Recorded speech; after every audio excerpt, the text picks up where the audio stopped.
पटना में तेजस्वी के प्रदर्शन में डमी AK-47।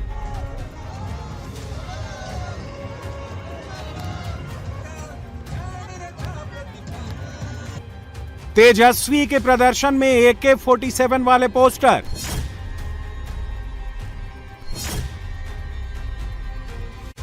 तेजस्वी के आंदोलन पर पुलिस का वाटर कैनन।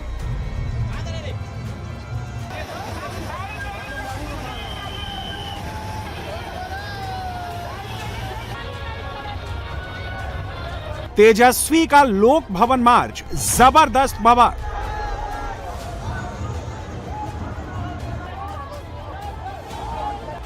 पेपर लीक पर प्रदर्शन का नया सेंटर पटना बन गया है। पटना में नए जंतर मंतर वाला टेंट भी लग गया है।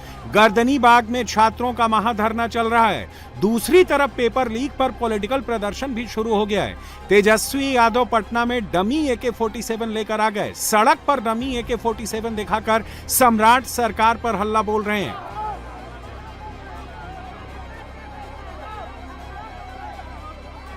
आरजेडी के राजभवन मार्च में AK-47 लेकर आरजेडी के कार्यकर्ता पहुंचे हैं और ये देखिए एक डमी AK-47 है और लिखा हुआ है पुलिस। जिस तरह से सिवान में AK-47 से फायरिंग हुई है उसको यहाँ दिखाने की कोशिश की गई है और ये दो पुलिस की वर्दी में AK-47 लेकर यहाँ पहुंचे हैं। पुलिस की वर्दी भी है और AK-47 भी है। ये इसलिए हम नाट्य उत्पादन के माध्यम से दिखाना है जो सिवान में हुआ था छात्रों पे, ताकि आगे चल के ऐसा ना हो। ये क्या दिखाना चाह रहे हैं? बिहार में स्टूडेंट अपना हक मांग रहा था सिवान में, तो उस पे लाठीचार्ज AK-47 चला दिया गया था। इसीलिए हम सरकार को दिखाना चाह रहे हैं कि AK-47 बॉर्डर पे चलाया जाता है, ना कि स्टूडेंट पे चलाया जाता है।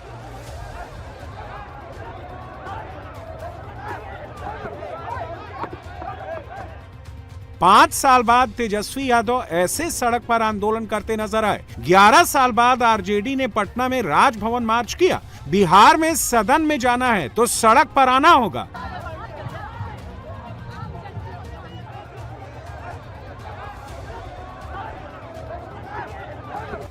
तेजस्वी पटना की सड़कों पर पूरी ताकत से चले। कार्यकर्ताओं के हुजूम के बीच तेजस्वी बैरिकेड पर भी चढ़े और पुलिस के वाटर कैनन के सामने भी डटे रहे।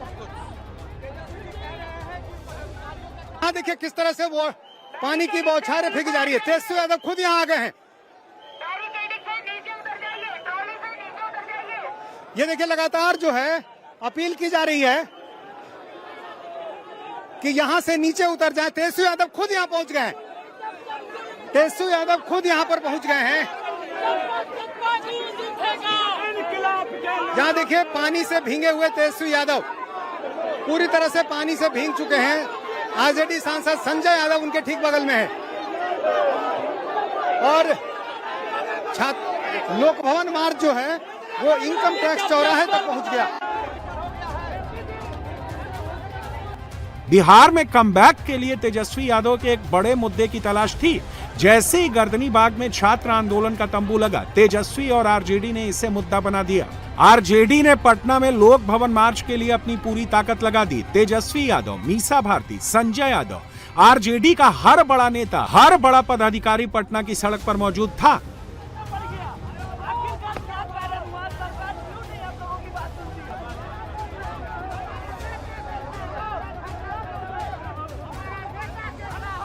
तेजस्वी यादव और पार्टी के तमाम नेताओं कार्यकर्ताओं को बस से ले जाया जा रहा है वीर चंद पटेल पथ होते हुए और यहाँ सामने बीजेपी का दफ्तर है।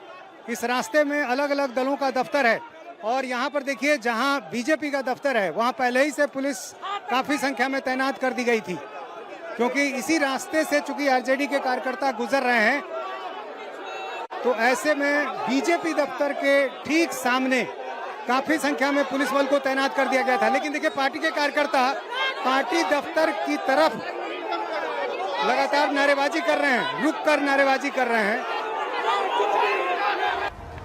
पटना में तेजस्वी के कार्यकर्ता बैरिकेड पर भी चढ़े। पुलिस से धक्का मुक्की भी हुई।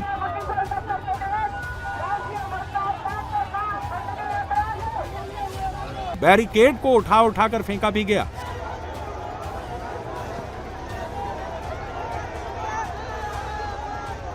इस बवाल में आरजेडी के कुछ कार्यकर्ता भी घायल हो गए।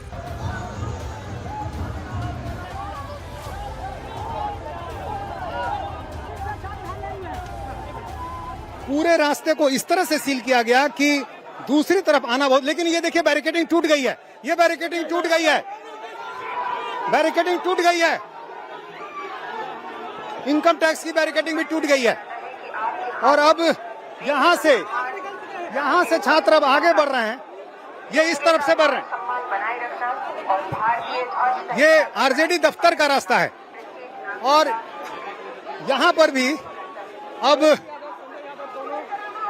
पुलिस के साथ जोरदार धक्का मुक्की हो रही है। आप देखिए तेजस्वी यादव खुद यहां पर हैं और लगातार अपने कार्यकर्ताओं से घिरे हुए।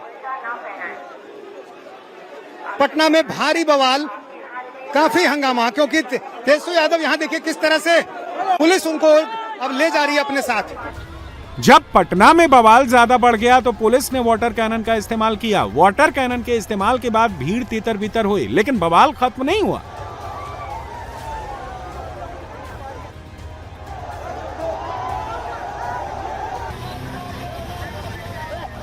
पटना में भारी बवाल, काफी हंगामा, क्योंकि तेजस्वी यादव यहां देखिए किस तरह से पुलिस उनको अब ले जा रही है अपने साथ।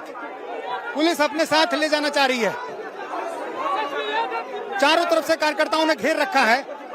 कार्यकर्ताओं की कोशिश है कि किसी भी तरह से पुलिस उनको पकड़ ना सके और इसलिए देखिए तेजस्वी यादव अब इनकम टैक्स से आगे की तरफ बढ़ रहे हैं। ये देखिए लगातार यहां पर जो है पुलिस के साथ धक्का मुक्की हो रही है। आगे पुलिस के साथ धक्का मुक्की हो रही है। पुलिस रोकने की कोशिश कर रही है, हम लोग को जानते हैं, पुलिस रोकने की कोशिश कर रही है। जिसके बाद पुलिस ने तेजस्वी यादव समेत कई आरजेडी के नेताओं और कार्यकर्ताओं को हिरासत में लिया। जब पुलिस तेजस्वी यादव को लेकर आगे बढ़ने लगी तो तेजस्वी के कार्यकर्ताओं ने पुलिस की गाड़ी को घेर लिया। कोई गाड़ी के सामने जमीन पर लेट गया। जैसे तैसे पुलिस तेजस्वी यादव को लेकर सचिवालय थाना पहुंची। अब तेजस्वी यादव कह रहे हैं कि जेल, गोली और बंदूक दिखाकर सरकार डरा नहीं सकती है।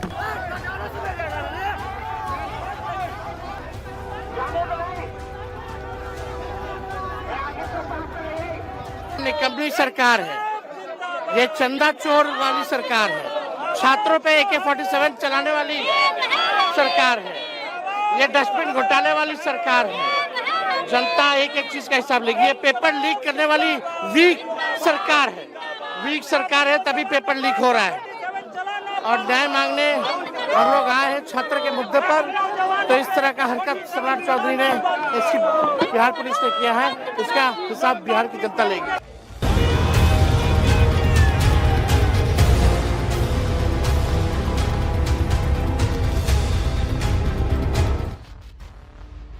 अगर रांची की बात करें तो रांची में जो पहले तंबू लगाकर बैठे थे वो अब खड़े हो गए हैं। दूसरी तरफ जो कुर्सी पर बैठे थे वो अब सड़क पर बैठ गए हैं। रांची में एक आंदोलन खत्म हुआ है और दूसरे आंदोलन की तैयारी शुरू हो गई है। रांची में न्याय दो या फांसी दो के नारे लग रहे हैं।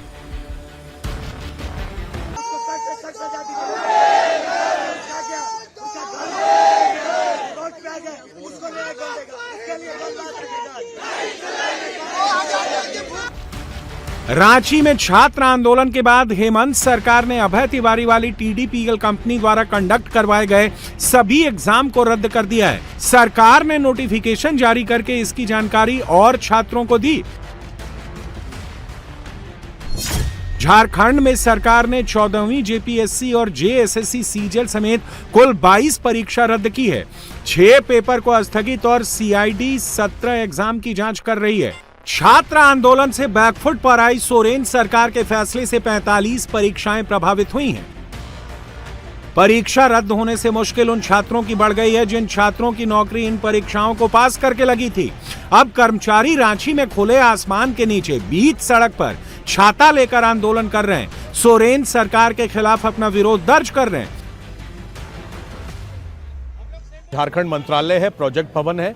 बाहर बारिश में जब से ये फैसला लिया गया, जब से CM हेमंत सोरेन ने ऐलान किया, जो अभ्यर्थी हैं जिनकी नौकरी लग गई थी वो यहाँ बाहर मौजूद हैं। कुछ छात्र जमीन पर बैठे हुए हैं, ये देखिए यहाँ पर, मंत्रालय के बिल्कुल बाहर यहाँ पर ये लोग यहाँ पर बैठने को मजबूर हैं, क्योंकि इनका कहना है कि अब इनको ये नहीं पता कि आगे इनका क्या होगा। इसीलिए एक बड़ी परेशानी इन लोगों के लिए आ गई है। न्याय दो या फांसी दो, इस तरीके के बैनर पोस्टर लेकर यहाँ पर खड़े हुए हैं। क्या नाम है आपका? सचिंद्र मोहन, आप किस विभाग में पोस्टेड थे? बीएसओ प्रखंड आपूर्ति पदाधिकारी, गुमला जिला में। CGL exam. जी जी। अब जो ये सरकार ने फैसला लिया है कि परीक्षा रद्द हो गई, भर्तियां रद्द हो गई, तो आगे आप लोगों को क्या लग रहा है? यहाँ आप बैठे हैं मंत्रालय के बाहर, कोई बातचीत हो पाएगी सरकार से? उम्मीद तो है माननीय मुख्यमंत्री जी का जो फैसला है, एक झटके में हम लोग को घर से बेघर कर दिया गया। घर का हम इकलौता सदस्य थे जो कमाने वाले थे। अभी घर में पूरा टेंशन का माहौल बना हुआ है, क्या होगा नहीं होगा। खुद हम सोच रहे हैं कि हम कैसे करें। हम घर को खुद अपने तरफ से उन लोग को पॉजिटिव रख रहे हैं कि कुछ नहीं होगा, ढाढ़स रखिए, जो होगा सब अच्छा होगा। इस आधार पे अब क्या बोले, इस स्थिति से हम लोग गुजर रहे हैं। झारखंड में परीक्षा रद्द होने से हजारों छात्रों की नौकरी चली गई है। हजारों छात्रों के सामने फिर से भविष्य का संकट खड़ा हो गया है।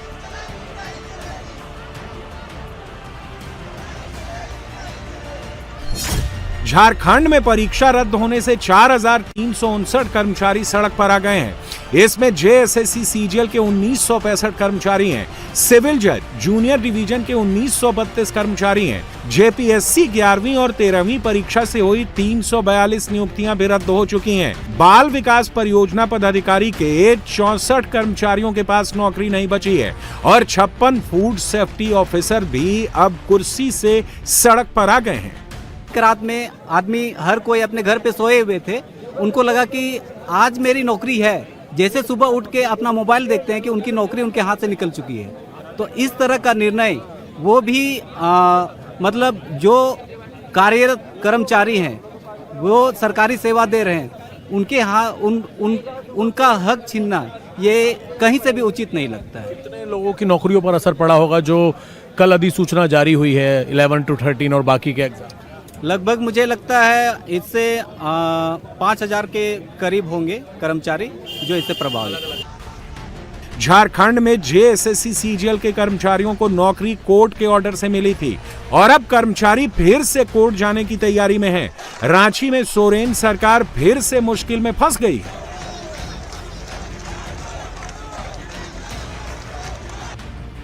रांची में एक तरफ तंबू लगाने की तैयारी चल रही है तो दूसरी तरफ रांची के जंतर मंतर से तंबू हटने लगा है। बांस और तिरपाल खोला जा रहा है। 25 दिन के आंदोलन के बाद रांची के जयपाल सिंह मुंडा स्टेडियम से जेपीएससी रिफॉर्म मंच और देवेंद्र नाथ महतो का टेंट हटा लिया गया है।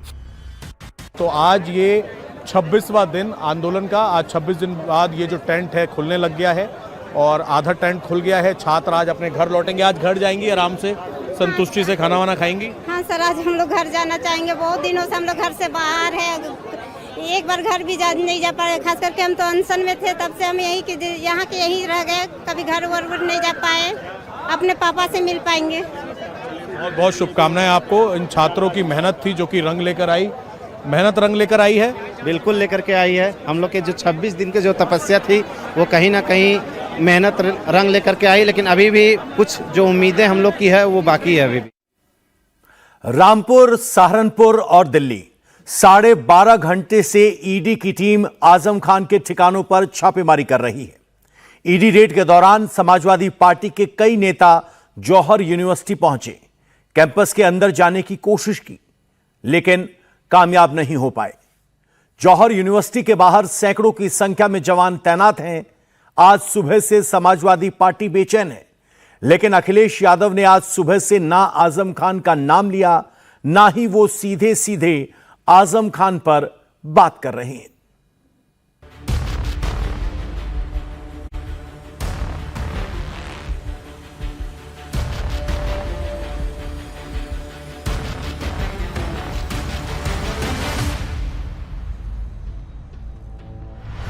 मौलाना मोहम्मद अली जौहर ट्रस्ट रामपुर, ईडी की red.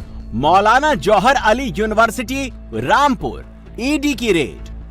A&S enterprises Rampur, ED की रेड।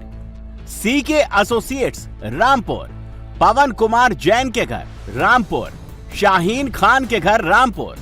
CA दीपक गुप्ता के ऑफिस सहारनपुर, ईडी की रेड। सीए दीपक गुप्ता के घर सहारनपुर और सैयद खालिद पार्टनर जौहर एसोसिएट्स दिल्ली में ईडी की रेड। जहां जहां आजम खान का ठिकाना वहां वहां रेड। यूपी की सुबह ऐसे खबर से हुई जिसने यूपी का चुनावी समीकरण बदल कर रख दिया। सुबह सुबह ईडी अफसरों का काफिला रामपुर के जौहर यूनिवर्सिटी पहुंचा। छापेमारी के वक्त जौहर यूनिवर्सिटी में क्लासेस चल रही थी। आईडी कार्ड की जांच के बाद छात्रों को प्रवेश दिया गया। हालांकि पेरेंट्स की एंट्री पर रोक थी, उन्हें गेट से ही लौटा दिया गया। पढ़ने वाली है? अरे वो पढ़ने वाली है क्या? पढ़ने वाली है क्या? अरे पढ़ने वाली है क्या? मार्कशीट निकलवानी थी। जौहर यूनिवर्सिटी पर रेड की खबर मिलते ही सपा के नेता पहुंच गए, लेकिन ईडी ने उन्हें बाहर ही रोक लिया। आप भी तो एडवोकेट हो, तो फिर मैं कह रहा हूँ, आप समझते हो ना? मैं भी एडवोकेट हूँ। किसी भी बच्चे का हमने फोन नहीं रखा, सबको हमने अलाउ किया, अंदर जाने दिया। मान लीजिए ये उनकी पर्सनल है, ये गेट का इनॉग्रेशन है कि अब आप जा सकते हैं। ईडी अधिकारियों पर आरोप लगाया गया कि वो जबरदस्ती सभी स्टूडेंट्स के फोन नंबर ले रहे थे, लेकिन ईडी की तरफ से आरोप खारिज कर दिए गए। मैं आपसे हाथ जोड़कर हमारी कार्रवाई करने दीजिए। हम आप कार्रवाई अंदर चल रही है सर, जहाँ गेट पे थोड़ा चल रही है, पूरा प्रीमाइस हम कवर कर रहे हैं। मेरा ये कहना है, बच्चों के रिक्वेस्ट पे मैं आया हूँ कि हमारे बाई फोर्स बाहर से फोन नंबर लिए जा रहे हैं, बस ये मेरी रिक्वेस्ट है। बच्चों के फोन नंबर बाई फोर्स ना ले। जिस वक्त रामपुर के जौहर यूनिवर्सिटी में छापेमारी चल रही थी, ठीक उसी वक्त दिल्ली के जामिया नगर और सहारनपुर के चार्टर्ड अकाउंटेंट दीपक गुप्ता के घर और ऑफिस पर भी रेड पड़ी। दिल्ली, सहारनपुर, रामपुर, 2 राज्य, 10 ठिकाने, 6 गाड़ियां, 15 ईडी अधिकारी और 100 से ज्यादा पुलिस के जवान सुबह 7 बजे आजम खान के ठिकाने पर ईडी ने एक साथ छापा मारा। एक हफ्ते पहले ही शिवपाल यादव रामपुर जाकर आजम खान के परिवार से मिले थे। कहा था कि सपा सरकार बनी तो आजम खान को गृह मंत्री बनाएंगे, लेकिन जैसे ही जौहर यूनिवर्सिटी और ट्रस्ट से जुड़े ठिकानों पर छापा पड़ा तो अखिलेश यादव भड़क गए। उनके सोशल मीडिया टाइमलाइन पर सेक्युलर और कम्युनल वाला पोस्ट आ गया। उन्होंने आरोप लगाया कि बीजेपी सरकार में 1-2% लोगों को खुश करने के लिए यह काम कराया जा रहा है। शिक्षा, शिक्षक और शिक्षार्थी विरोधी स्कूल बंद करवाने वाले भाजपाई और उनके साथी संगी यूनिवर्सिटी बनाने वालों के खिलाफ ईडी की छापेमारी करवा रहे हैं। अखिलेश यादव वाली ही टाइमलाइन समाजवादी पार्टी के दूसरे नेताओं की भी है। उनका आरोप है कि आजम खान को राजनीति से दूर रखने के लिए ये छापे मारे जा रहे हैं। आजम खान को परेशान करने के लिए ईडी और सब लगाया जाएगा, क्योंकि राजनीतिक द्वेष बस उनके खिलाफ तमाम कार्रवाई की गई है और उस कार्रवाई को हम लोगों ने, हमारी सरकार में, अगर हम ये कहा गया सरकार बनेगी तो मुकदमे वापस होंगे, इसलिए वो गए होंगे। इसीलिए उन्होंने ईडी का छापा डाला, क्योंकि ईडी का मामला दूसरा रहेगा, मुकदमे का मामला दूसरा रहेगा। ये सरकार जानबूझकर समाजवादी पार्टी के कार्यकर्ताओं नेताओं को परेशान करती है। अब समझिए ईडी ने रेड क्यों की। ईडी की टीम ने यह कार्रवाई पीएमएलए यानी prevention of money laundering act के तहत की है। आजम पर आरोप है कि सरकारी ठेकों से मिलने वाले पैसों को कथित तौर पर दूसरे रास्तों से डाइवर्ट किया गया। बाद में इन पैसों का इस्तेमाल जौहर यूनिवर्सिटी और उससे जुड़े ट्रस्ट के लिए संपत्तियां बनाने और दूसरे कामों में किया गया। ईडी अब यह पता लगा रही है कि सरकारी ठेकों का पैसा किन लोगों और कंपनियों के जरिए ट्रस्ट या यूनिवर्सिटी तक पहुंचाया गया। ईडी इस रेड के जरिए अपराध की कमाई, संदिग्ध बैंक ट्रांजैक्शन, वित्तीय रिकॉर्ड और कागजी व डिजिटल सबूतों को इकट्ठा कर रही है। आजम खान से जुड़े ठिकानों पर छापेमारी की खबर मिलते ही कांग्रेस ने भी मोर्चा संभाल लिया। सहारनपुर से सांसद इमरान मसूद ने कहा कि बीजेपी सरकार आजम को तो बर्बाद कर चुकी है, अब जौहर यूनिवर्सिटी को तबाह करना चाहती है। पता नहीं कब तक इनकी छापेमारियां चलेंगी। भाई शिक्षण संस्थान को क्यों तबाह करना चाहते हैं? आप उसे अपने कब्जे में लेकर के चला लो यार। बहुत सारे तरीके हैं, रेगुलराइज करने के तरीके हैं, उसे क्यों बर्बाद करने पर तुले हुए हैं? एक शिक्षा संस्थान को बर्बाद करने के ऊपर तुले हुए हैं। आजम साहब को इन्होंने बर्बाद कर दिया। कौन सी दुश्मनी राजनीति के अंदर इस तरह से नहीं निकाली जाती जो दुश्मनी आजम साहब से निकाली जा रही है। यूपी सरकार में मंत्री ओम प्रकाश राजभर ने अखिलेश यादव और इमरान मसूद के आरोपों का जवाब दिया। राजभर ने कहा कि आजम खान की सारी मुसीबत की जड़ अखिलेश और शिवपाल यादव हैं। अगर समाजवादी पार्टी की सरकार अपने कार्यकाल में जमीन अगर यूनिवर्सिटी के नाम कर देती तो आजम खान को यह दिन न देखना पड़ता। इसके जिम्मेदार अखिलेश जी और शिवपाल जी हैं। जब मकान बनाने के लिए अनुमति लेनी होती है तो आपने बगैर अनुमति का भवन बना लिया, आपने सरकारी जमीन पर भवन बना लिया, सरकार का पैसा लिया और आपने बिना लेखा जोखा खर्चा कर दिया। सरकार की संपत्ति पर, सरकारी जमीन पर आपने बनाया तो सरकार आपकी थी, अखिलेश जी मुख्यमंत्री थे, दूसरे नंबर के शिवपाल जी थे, तो आप लोगों को वो जमीन यूनिवर्सिटी के नाम कर देना चाहिए था, लेकिन इन लोगों ने नहीं किया। इस नाते कि आगे हम आजम खान जी को इसी को लेकर परेशान करेंगे, हमारी सरकार रहेगी। उन लोगों को तो अहंकार था कि हमारी सरकार रहेगी और संजोग से सरकार चली गई। तो अब उसी बात को जांच हो रही है, तो जांच में अब तो सारा खेल तो अखिलेश और शिवपाल जी का है। ये पहली बार नहीं है जब ईडी ने जौहर यूनिवर्सिटी में छापेमारी की। इससे पहले जुलाई 2019 में ईडी ने रेड की और यूनिवर्सिटी में से दस्तावेज जब्त किए थे। इसके बाद सितंबर 2023 में छापेमारी की गई। इस बार इनकम टैक्स और ईडी ने आजम के घर और जौहर यूनिवर्सिटी के ठिकाने पर 3 दिनों तक छापा मारा। इस रेड के बाद संदिग्ध बैंक लेन देन की जानकारी मिलने पर ईडी ने समन भी जारी किया। बीजेपी ने जौहर यूनिवर्सिटी से जुड़े ठिकानों पर छापेमारी को सही बताया है।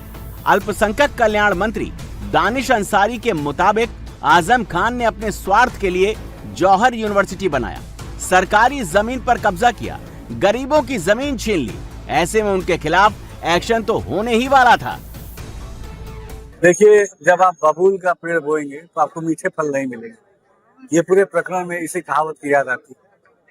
जो जौहर विश्वविद्यालय बना के शिक्षा को आगे बढ़ाने की दुहाई समाजवादी पार्टी के नेता दे रहे हैं, दरअसल उस जौहर विश्वविद्यालय को बनाने के पीछे भ्रष्टाचार की क्या नई नई कहानियां लिखी गई, उन्हीं कहानियों की परतें अब खुल रही और अपने निजी स्वार्थ के लिए उस विश्वविद्यालय की स्थापना करके जनता के गाढ़ी कमाई के पैसों को एक लूट के जरिए, भ्रष्टाचार के जरिए उस विश्वविद्यालय की नींव को खड़ा किया गया। तो जब आप गरीबों का जमीन अवैध रूप से कब्जा करके कोई काम करेंगे, सरकारी जमीनों पर अवैध तरीके से कब्जा करेंगे, सरकारी धन का दुरुपयोग करेंगे, इसका परिणाम ऐसा आना स्वाभाविक है। रामपुर में ईडी की छापेमारी लगातार जारी रही। इसी बीच आजम खान के करीबी और रामपुर से सपा प्रत्याशी रहे आसिम राजा भी जौहर यूनिवर्सिटी पहुंचे, लेकिन वहां मौजूद पुलिस के जवानों ने उन्हें अंदर जाने की इजाजत नहीं दी। आसिम राजा ने आरोप लगाया कि अल्पसंख्यक यूनिवर्सिटी होने की वजह से इसे निशाना बनाया जा रहा है। चुनाव से पहले सरकार पुलिस के दम पर दहशत फैला रही है। ईडी हो, सीडी हो, बीडी हो, हमें तो कोई इंफॉर्मेशन इसकी है नहीं, लेकिन फोर्स के जोर पे, बंदूकों के जोर पे, खाकी वर्दी के जोर पे कब्जा कर रखा है। किसी को जाने नहीं दे रहे हैं। एक यूनिवर्सिटी, अल्पसंख्यक एक यूनिवर्सिटी है, वो बर्दाश्त नहीं हो रही है। आजम खान साहब ने ये गुनाह कर लिया कि रामपुर जैसे छोटे शहर में एक बड़ी यूनिवर्सिटी बना दी है। उनका गुनाह यह है कि रामपुर जैसे छोटे शहर में एक बड़ी यूनिवर्सिटी बना दी है, वो भारत सरकार को बर्दाश्त नहीं हो रही, उत्तर प्रदेश सरकार को बर्दाश्त नहीं हो रही। यूपी पुलिस ने बड़ा ऑपरेशन लॉन्च किया है। गाजियाबाद, शामली, वाराणसी, झांसी और गोरखपुर, इसका असर भी दिखने लगा है। यूपी में जो भी मंगलसूत्र पर हाथ डालेगा, जो चेन स्नैचिंग करेगा, उसका इलाज बुलेट से होगा। यूपी में पिछले 48 घंटे में 14 हाफ एनकाउंटर हुए हैं और फुल एंड फाइनल वार्निंग दे दी गई है। यूपी में किसी भी महिला के गले पर हाथ मारोगे, महिला के गले से मंगलसूत्र की छिनैती करोगे, महिला के सुहाग की निशानी पर झपटमारी करोगे तो फिर योगी की पुलिस बुलेट वाला पक्का ट्रीटमेंट करेगी, जिससे अपराधी जिंदगी भर केवल एक पैर पर ही चल पाएगा।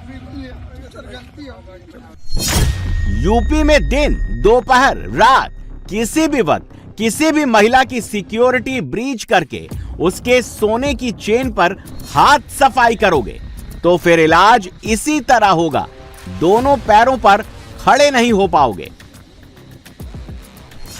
यूपी में कहीं भी सरकारी जमीन पर अवैध कब्जा करके मदरसा बनाओगे तो फिर एक्शन भी बुलडोजर वाला ही दिखाई देगा। जितना अवैध है सब गिरा दिया जाएगा।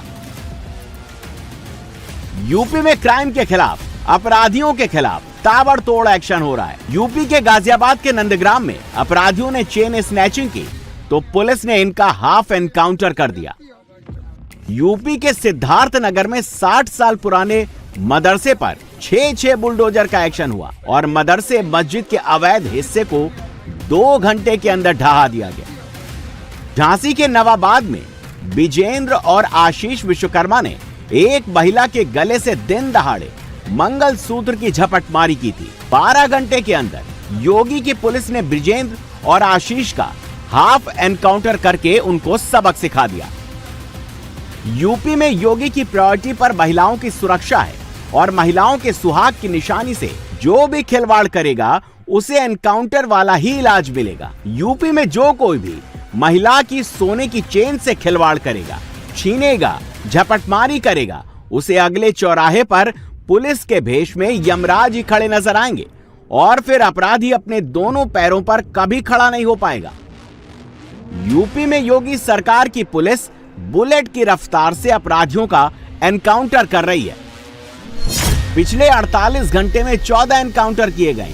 चेन स्नैचर और मंगल सूत्र लूटने वालों पर एक्शन हुआ है। यूपी के गोरखपुर में भी इन दोनों ने महिलाओं से चेन स्नैचिंग की थी। सोचा था कि चेन लूटकर यूपी में बच जाएंगे, छिप जाएंगे, बाद में चेन बेचकर पैसा कमाएंगे, लेकिन सारी की सारी प्लानिंग धरी की धरी रह गई। यूपी पुलिस की स्पेशल टीम ने इनको भी बुलेट वाला शो दिखा दिया, जिसके बाद ये भी एक पैर पर हो गए, लंगड़ा रहे हैं और पुलिस के कंधे का सहारा लेकर चल रहे हैं। 2 लाख उसके लिए, बाकी कितना खर्च हो गया? ये पैसा किस लिए दिया था? क्या हाथ रहेंगे ना? हाँ, खर्चा करने के लिए। अच्छा, इसलिए पैसा दिया था। कौन दिया था? और लड़की का आदमी। क्या नाम है? करिया कहती है, इसका नाम, पूरा नाम पता नहीं। तो तुम दोनों मिल हत्या किया? हाँ, क्यों किया हत्या? पर मेंटेनेंस का खर्चा मांग रही थी।